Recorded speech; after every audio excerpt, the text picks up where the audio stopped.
I think there's so many ideas in this book about Islam and religion and history and the West that readers, and Muslim readers in particular, will have a lot to chew on, frankly. I think they'll see themselves in it. I hope they see themselves in it. And I hope that young Muslims in particular pick up Brown Boy and Memoir and give it a look. And I'm pretty confident that there's gonna be at least one story in there that'll make them either laugh or cry. Hi and Assalamu alaikum. My name is Omer Aziz and I'm here today with Muzz to answer some questions. Muslim love to me is two people who embrace their faith in their own way, embrace their relationship in the eyes of God, and really work towards something that's bigger than them. Work towards a partnership, a relationship, a family.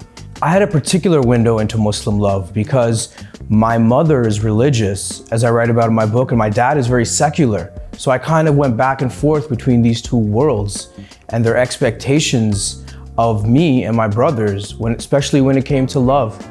So there were a number of challenges growing up Muslim after 9/11. I mean, the world was at war, so that was a problem. But also there was police agents in our community and discrimination and Islamophobia at school. And my parents took two different approaches to this. For my dad, he really wanted to assimilate and become a Westerner, and for us to essentially be just like everybody else. And for my mom, she wanted us to hold on to our faith and to our identity. That is what made us who we were. And so they gave me conflicting advice. My dad would say things like, very Western advice, like make sure there's compatibility. My mom would say things like, make sure she's Muslim and has read the Quran and prays, right? So me going out into the world, I would often have these two conflicting ideas of what love was and what it should be as well. And now, from where I sit, I've tried to integrate those and bring those together. I don't really see a dichotomy or distinction between being a good Muslim and having a loving relationship. I think one of the biggest differences for first-generation Americans and Canadians is that we have to learn how to navigate the worlds of love and courtship and relationships. Sometimes we don't talk to our families about it, which is why Muslim dating apps are important. But back home, there's two words for marriage. There's love marriage and there's arranged marriage. Right? In the West, there's no term called love marriage. So my parents were in arranged marriage, and a lot of my cousins in Pakistan are in arranged marriage too. And those sometimes work, but it's an entirely different way of doing relationships and marriages than it is in the West. And marriage and your relationship is the most important decision that one makes in their life. I haven't really broached the topic with them of potentially marrying outside of our faith or ethnicity. But I would say that obviously, it's not exactly encouraged, but it's been done in my family before. It's been done. And I think that, ultimately our families come around and they love us and they want what's best for us, hopefully, right? We only get one life. And even if I were to marry outside of my ethnicity, the woman would have to have an appreciation for Islam, an understanding of Islam, a respect for Islam and our traditions.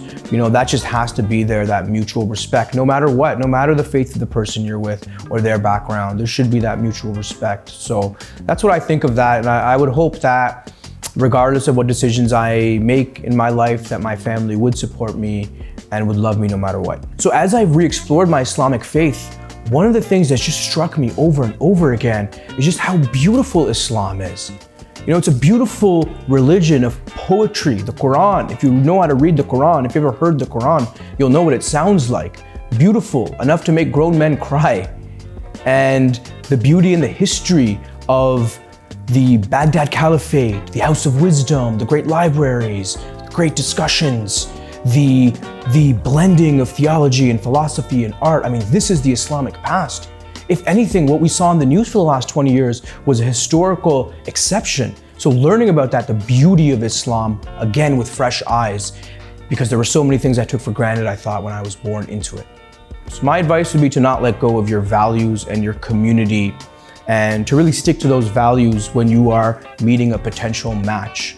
And to think and reflect on whether that potential match uplifts you and elevates you and will elevate you in the future. Because we, as the Quran says, we made you in pairs, right? So this is a eternal thing for us. And it's really important that the person that we choose and the person that you choose really will support you and give you life and energy, especially when the world out there gets a little difficult. My first book, Brown Boy, a Memoir, comes out April 4th, 2023. It's a story of resilience, of family, of faith, of growing up Muslim after 9/11 and dealing with the world at a time of war and terrorism and everyone seeming to lose their minds. Fundamentally, I wrote it for my fellow Muslims, I wrote it for you, and I hope you'll see yourself in it. You can pre-order it now.